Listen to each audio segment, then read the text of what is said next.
ചായക്കട പ്രണയം ഭാഗം 1. Guruvayur KSRTC bus stand. സമയം രാവിലെ 6:58. ബാബു ചായ അടിക്കുന്നത് നിർത്തി ക്ലോക്കിൽ നോക്കി. 6:58. 2 മിനിറ്റ് കൂടി. ഡാ ബാബു, ചായ തിളച്ച് പോകുന്നടാ. സുഖച്ചേട്ടൻ ബെഞ്ചിലിരുന്ന് പറഞ്ഞു. നിന്റെ 7 മണിക്കാരി വരാൻ ഇനി 2 മിനിറ്റ്. അതിനു മുന്നേ നീ കെറ്റിൽ പൊട്ടിക്കും. ബാബു ചിരിച്ചില്ല. അവന്റെ കണ്ണ് പ്ലാറ്റ്ഫോം 3ലേക്കുള്ള വഴിയിലാണ്. ദിവസവും 7 മണിക്ക് ആ വഴിയിലൂടെ അവൾ വരും. ചുരിദാർ, ബാഗ്, മുഖത്തൊരു ഭാവവുമില്ല. നേരെ കടയിലേക്ക്. ഒരു ചായ, ഒരു പരിപ്പുവട. 10 രൂപ നീട്ടും, കുടിക്കും, പോകും. 4 മിനിറ്റ്, അത്രമാത്രം. പക്ഷെ ആ 4 മിനിറ്റാണ് ബാബുവിന്റെ 24 മണിക്കൂർ. ഇന്നലെ ഉള്ളി കൂടുതലായിപ്പോയി, ബാബു സ്വയം പറഞ്ഞു. ഇന്ന് കുറച്ചു മതി. അവൻ പുതിയ പരിപ്പടവും മാവ് കുഴയ്ക്കാൻ തുടങ്ങി. കൈ വിറയ്ക്കുന്നുണ്ട്. 6:59. ബസ് സ്റ്റാൻഡിലെ കിളി കിളിച്ചു. Guruvayur, Thrissur, Kozhikode last bus. 7 മണി. അവൾ വന്നു. ശ്രീലക്ഷ്മി. ബാബുവിന്റെ ഹാർട്ട് ഒരു സെക്കൻഡ് നിർത്തി. പിന്നെ 2 ഇരട്ടി സ്പീഡിൽ അടിക്കാൻ തുടങ്ങി. അവൾ എന്നും പോലെ ബെഞ്ചിലിരുന്നു. ബാബുവിനെ നോക്കിയില്ല, പുറത്തേക്ക് നോക്കിയിരുന്നു. ബാബു ചായ ഗ്ലാസ് കുഴിച്ചു. കൈ കുഴച്ചിട്ട് പകുതി താഴെ പോയി. സുബുഹിയാട്ടൻ കണ്ടു ചിരിച്ചു. ഒരു ചായ, ഒരു പരിപ്പോട, അവൾ പറഞ്ഞു. ശബ്ദമില്ല, ചുണ്ടു മാത്രം അനങ്ങി. പക്ഷെ ബാബുവിനറിയാം അവൾ എന്താ പറഞ്ഞതെന്ന്. 2 വർഷമായി കാണുന്നതല്ലേ. ബാബു ചായയും ചൂട് പരിപ്പോടവും അവളുടെ മുന്നിൽ വെച്ചു. അവൾ 10 രൂപ നീട്ടി. ബാബുവിന്റെ വിരൽ അവളുടെ വിരലിൽ തൊട്ടു. കറണ്ട് അടിച്ച പോലെ അവൾ പെട്ടെന്ന് കൈയിടിച്ചു. ബാബു ചമ്മി തല താഴ്ത്തി. അവൾ ചായ കുടിച്ചു. 1 സിപ്പ്, 2 സിപ്പ്. പരിപ്പോട പൊട്ടിച്ചു നോക്കി, കഴിച്ചു. ബാബു ഗ്യാസ് സ്റ്റൗവിന്റെ പിന്നിൽ മറഞ്ഞു നിന്നു അവളെ നോക്കി. ഇന്ന് ഉള്ളി ശരിക്കായോ, ഇഷ്ടമായോ? അവന്റെ മനസ്സ് ചോദിച്ചു. 4 മിനിറ്റ് കഴിഞ്ഞു. അവൾ എഴുന്നേറ്റു, ബാഗ് എടുത്തു, പോകാൻ തുടങ്ങി. പെട്ടെന്ന് അവൾ നിന്നു. ബെഞ്ചിൽ കുനിഞ്ഞ് എന്തോ എടുത്തു. ഒരു ചെറിയ കടലാസ് കഷ്ണം. അത് ബാബുവിന്റെ ഗ്യാസ് സ്റ്റൗവിന്റെ അടുത്ത് കൊണ്ടുവന്നു വെച്ചു. എന്നിട്ട് ഒന്നും മിണ്ടാതെ, ഒന്നും നോക്കാതെ പോയി. ബാബു ഓടിച്ചെന്ന് ആ കടലാസ് എടുത്തു. അതിൽ പെൻസിൽ കൊണ്ട് എഴുതിയിരിക്കുന്നു. ഇന്നത്തെ ചായ പഞ്ചസാര കുറവ്, പരിപ്പട ഉള്ളി ശരിക്കായാലും നല്ലത്. താഴെ ഒരു ചെറിയ സ്മൈലി ഫേസ്. ബാബു ആ കടലാസും പിടിച്ച് അവിടെ തന്നെ നിന്നു. 5 മിനിറ്റ്, 10 മിനിറ്റ്. സുഖച്ചേട്ടൻ വന്ന് തോളി തട്ടി. ഡാ മോനെ, ചായ തിളച്ചു വറ്റി, കെറ്റി ഇപ്പോൾ കത്തും. ബാബു സ്മൈലിയിൽ നോക്കി അതൊക്കെ ചിരിച്ചു. 2 വർഷത്തിനിടയിൽ ആദ്യമായി അവൾ അവന് വേണ്ടി എന്തോ എഴുതി. സുഖേട്ടാ, ബാബു പറഞ്ഞു. അവന്റെ കണ്ണു നിറഞ്ഞിരുന്നു. ഇന്നത്തെ കച്ചവടം കഴിഞ്ഞു, ഇനിയെല്ലാം ഫ്രീ. എന്താട പൊട്ട? അവൾ 7 മണിക്കാരി എനിക്ക് സ്മൈലി തന്നു. ബസ് സ്റ്റാൻഡ് മുഴുവൻ ബസിന്റെ ഫോൺ അടിച്ചു. പക്ഷെ ബാബുവിന്റെ ചെവിൽ അപ്പോ കേട്ടത് ഒരേ ഒരു സൗണ്ട് മാത്രം. അവളുടെ ചിരി. അവൻ കേട്ടിട്ടില്ലാത്ത, പക്ഷെ മനസ്സിൽ എന്നും കേൾക്കുന്ന ആ ചിരി. Guruvayur KSRTC bus stand. സമയം രാവിലെ 7:10. ശ്രീലക്ഷ്മി പോയി. പക്ഷെ ബാബു നിന്ന് നിൽപ്പി തന്നെ. കൈ ആ കടലാസ് ആയാലും നല്ലത്. സ്മൈലി. ഡാ നാറി, ചായ തിളച്ചു പുകയുന്നു. സുഖുചേട്ടൻ ഓടി വന്ന് ഗ്യാസ് ഓഫാക്കി. എന്താടാ ഇത്, പ്രേമലേഖനമാണോ? ബാബു കടലാസ് നെഞ്ചോട് ചേർത്തു. സുഖേട്ടാ, അവൾ എനിക്ക് എഴുതി. എന്തെഴുതി? ഐ ലവ് യു എന്നാണോ? അല്ല, പഞ്ചസാര കുറവെന്ന്. സുഖുചേട്ടൻ 2 മിനിറ്റ് നിന്ന് ചിരിച്ചു. ബസ് സ്റ്റാൻഡ് മുഴുവൻ കേട്ടു.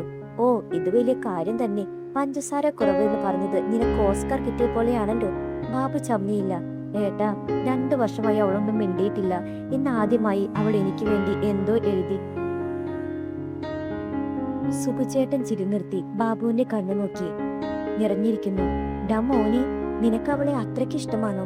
ബാബു തലയാട്ടി. എനിക്ക് അവളുടെ പേര് പോലും അറിയില്ലായിരുന്നു. ഇന്ന് മനസ്സിലായി. അവൾ ഡയറി എഴുതും. അവൾക്ക് ടേസ്റ്റ് ഉണ്ട്. അവൾക്ക് എന്നെ ഇഷ്ടമാണോ ഏട്ടാ? സുഖുചേട്ടൻ ബെഞ്ചിലിരുന്നു. ഒരു ബീഡി കത്തിച്ചു. ഇഷ്ടമൊക്കെ പിന്നെ നോക്കാം. ആദ്യം നീ അവളുടെ പേര് കണ്ടുപിടി. വീട് എവിടെയാ, ജോലി എന്താ, അവൾ എന്താ മിണ്ടാത്തത്? മൊത്തം ഡേറ്റ വേണം. ബാബുവിന്റെ കണ്ണ് തെളിഞ്ഞു. CAD ബാബു.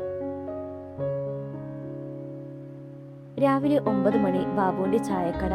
കസ്റ്റമർ കുറവ്. ബാബു ഒരു പഴയ നോട്ട് എടുത്തു. മുകളിൽ എഴുതി mission Sreelakshmi, page number 1, point 1. വരുന്ന സമയം 7 മണി.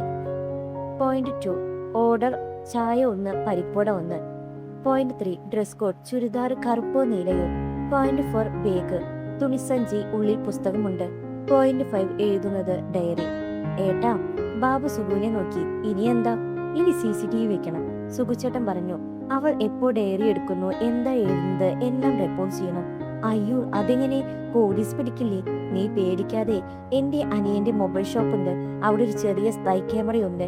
പെന്നിന്റെ ഉള്ളിൽ 500 രൂപ. ഞാൻ വാങ്ങിത്തരാം. ബാബു 500 രൂപ എടുത്തു കൊടുത്തു. ജീവിതത്തിൽ ആദ്യമായി ഇൻവെസ്റ്റ്മെന്റ് പ്രേമത്തിന് വേണ്ടി.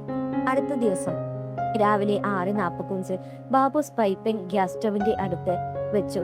പരിപ്പട ഷെൽഫിന്റെ ഇടയിൽ പൊളിപ്പിച്ചു വെച്ചു. ക്യാമറ ആംഗിൾ ശ്രീലക്ഷ്മി ഇരിക്കുന്ന ബെഞ്ചിന് നേരെ. 6:59 ഹാർട്ട് ബീറ്റ് 120. 7 മണിക്ക് അവൾ വന്നു. എന്നും പോലെ ചുരിദാർ, ബാഗ്, മുഖത്ത് ഭാവമില്ല. ഒരു ചായ, ഒരു പരിപ്പോട, ചുണ്ടനക്കം. ബാബു ചായ കൊടുത്തു. ഇന്ന് പഞ്ചസാര കൂട്ടിയിട്ടുണ്ട്, പരിപ്പടയിൽ ഉള്ളി കുറച്ചിട്ടുണ്ട്. Full perfect. അവൾ ചായ കുടിക്കാൻ തുടങ്ങി. ബാബു ഗ്യാസിന്റെ പിന്നിൽ മറിഞ്ഞു നിന്ന് മൊബൈൽ ലൈവ് നോക്കി. 7:02 അവൾ ബാഗ് തുറന്നു. ഒരു ചെറിയ പച്ച ഡയറി എടുത്തു. ഒരു പെൻസിൽ എടുത്തു. എന്തോ എഴുതാൻ തുടങ്ങി. ബാബുവിന്റെ കൈ വിറച്ചു. സൂം ചെയ്യാൻ നോക്കി. ബ്ലറാണ്. അവൾ എഴുതി നിർത്തി. ചായ കുടിച്ചു. വീണ്ടും എഴുതി കഴിഞ്ഞ് ഡയറി മടക്കി ബാഗിൽ വെച്ചു. എഴുന്നേറ്റു. 10 രൂപ വെച്ചു പോയി. ബാബു ഓടി വന്ന് സ്പൈപ്പൻ എടുത്തു. വീഡിയോ പ്ലേ ചെയ്തു. ബ്ലർ. ഒന്നും കാണുന്നില്ല. ഡയറിയിൽ എന്താ എഴുതിയതെന്ന് സൂം ചെയ്തിട്ടും മനസ്സിലാവുന്നില്ല. നാശം. ബാബു തലയിൽ കൈവച്ചു. 500 രൂപ പോയി. സുഖിച്ചേട്ടൻ വന്നോ? എന്താടാ, കിട്ടിയോ ഡാറ്റ? ഒന്നും കിട്ടിയില്ല ഏട്ടാ. ബ്ലർ. അവൾ എന്താ എഴുതിയതെന്ന് അറിയില്ല. സുഖിച്ചേട്ടൻ മീഡിയ നോക്കി. പക്ഷെ ഒരു കാര്യം മനസ്സിലായി. അവൾ ദിവസം എന്തോ എഴുതുന്നുണ്ട്. അതിനർത്ഥം അവൾക്ക് നിന്നോട് എന്തോ പറയാനുണ്ട്. ബാബുവിന്റെ മുഖം വീണ്ടും തെളിഞ്ഞു. ശരിയാ, അല്ലെങ്കിൽ എന്തിനാ എഴുതുന്നത്? അതുകൊണ്ട് പ്ലാൻ ബി. സുഖിച്ചേട്ടൻ പറഞ്ഞു, നീ നാളെ അവൾക്കൊരു കത്ത് കൊടുക്ക്. നിന്റെ മനസ്സിലുള്ളത് എഴുതി. അയ്യോ, ഞാൻ എഴുതിയാൽ അവൾ പേടിക്കില്ലേ? പേടിക്കില്ല. നീ പാവമാണെന്ന് അവൾക്കറിയാം. നീ എഴുതൂ. നിന്റെ ഡയറി വായിക്കാനല്ല, നിന്റെ മുഖം കാണാനാണ് ഞാൻ കാത്തിരിക്കുന്നത്. ഇത് എഴുതി കൊടുക്ക. ബാബു തലയാട്ടി. രാത്രി മുഴുവൻ ഉറങ്ങിയില്ല. 10 തവണ കത്ത് എഴുതി കീറിക്കളഞ്ഞു. അവസാനം ഒരു കത്ത് ശരിയായി. പ്രിയപ്പെട്ട 7 മണിക്കാരി, നിന്റെ പേരറിയില്ല, നീ എവിടെയാ ജോലിയെന്നറിയില്ല. പക്ഷെ നീ വരാത്ത ദിവസം എന്റെ കടയിൽ ചായ തിളക്കില്ല. നീ മിണ്ടാത്ത എന്താന്നറിയില്ല, പക്ഷെ നിന്റെ കണ്ണ് മിണ്ടുന്നുണ്ട്. നാളെ മുതൽ നിനക്ക് 2 പരിപ്പട ഫ്രീ. കാരണം നീ വെറുതെ തന്നെ എനിക്ക് ലാഭം എന്ന് ബാബു.